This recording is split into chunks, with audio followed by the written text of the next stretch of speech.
اعوذ باللہ من الشیطان الرجیم بسم اللہ الرحمن الرحیم وبہ نستعین وہو خیر ناصر و معین۔ نیت کے حوالے سے آج جو مسائل بیان کرنے ہیں ان میں سب سے پہلا مسئلہ یہ ہے کہ اگر کوئی شخص جانتا ہو کہ ماہ رمضان ہے اور ماہ رمضان میں جان بوجھ کر ماہ رمضان کے روزے کی نیت نہ کرے بلکہ کسی اور دوسرے روزے کی نیت کرے، تو اس صورت میں آغا سستانی فرماتے ہیں کہ جس روزے کی نیت کی ہے وہ روزہ بھی شمار نہیں ہوگا اور اسی طرح سے ماہ رمضان کا روزہ بھی شمار نہیں ہوگا۔ دوسرا مسئلہ، اگر کوئی شخص ماہ رمضان میں فجر سے پہلے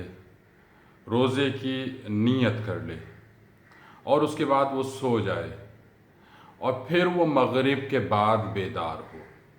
یعنی فجر سے پہلے سویا اور مغرب کے بعد بیدار ہوا، اس صورت میں اس کا روزہ صحیح ہے یا صحیح نہیں ہے؟ آغا سستانی فرماتے ہیں کہ ایسے شخص کا روزہ صحیح ہے۔ تیسرا مسئلہ آج کے حوالے سے کہ اگر کوئی شخص ماہ رمضان المبارک کے روزے کی نیت کرے لیکن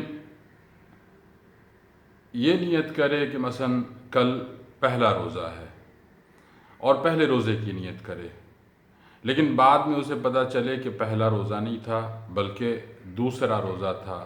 یا مثلا دوسرے روزے کی نیت کرے اور بعد میں پتہ چلے کہ پہلا روزہ تھا یا تیسرا روزہ تھا، اس صورت میں اس کا روزہ صحیح ہوگا۔ چوتھا مسئلہ، اگر کوئی شخص کو علم نہ ہو یا بھول جائے کہ ماہ رمضان ہے اور اس طرح سے فجر کا وقت گزر جائے، چونکہ نیت کے لیے ضروری ہے کہ انسان فجر سے پہلے ماہ رمضان کی روزے کی نیت کرے، اسے علم ہی نہیں ہے یا وہ بھول گیا ہے، لہذا فجر کا وقت گزر جائے اور ظہر سے پہلے اسے علم ہو جائے یا اسے یاد آ جائے، تو اس صورت میں اس کا روزہ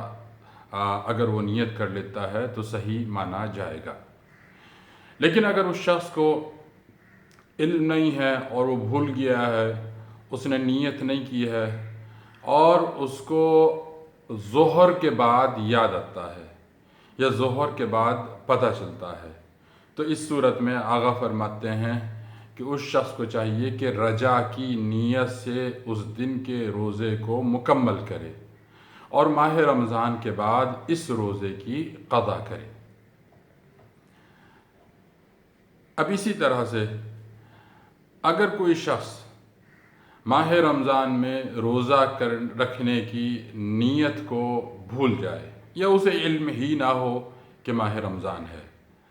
اور فجر کا وقت گزر جائے،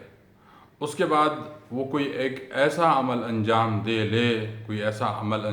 لے کہ جس سے روزہ باطل ہو جاتا ہے، اور پھر وہ بعد میں متوجہ ہو کہ آج ماہ رمضان ہے اور یا وہ ماہ رمضان کے روزے کی نیت کرنا بھول گیا ہے، تو اس صورت میں آغا کہتے ہیں کہ اس دن کے روزے کو مکمل نہیں کرے بلکہ اس طرح سے پورا دن گزارے کہ ہر ان چیزوں سے پرہیز کرے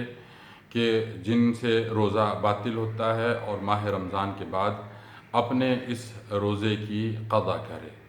وآخر دعوان الحمدللہ رب العالمین وصلی اللہ علی محمد وآل بیتہ الطیبین الطاہرین۔